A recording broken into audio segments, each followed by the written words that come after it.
μικρό Ελληνόπουλο, μα η καρδιά μου βουνό.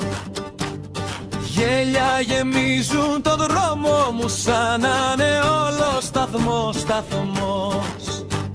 Έχω σημαία στην τσάντα μου και μια ιστορία παλιά που μου τη λέει η γιαγιά μου κάθε βράδυ σιγά σιγά.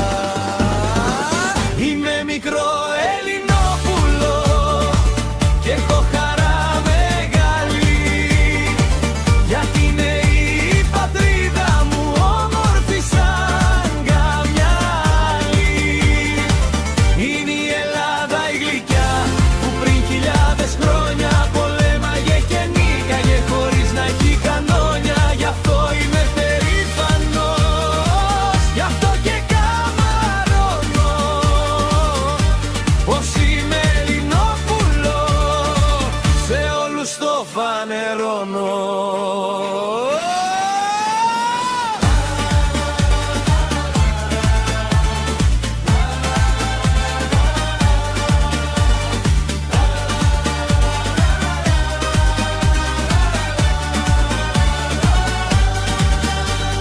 Βλέπω στο χάρτη τα νησιά μας μοιάζουν σαν άσπρα πουλιά. Κάθε τους βότσαλο λάβει σαν μικρή αληθινή φωτιά.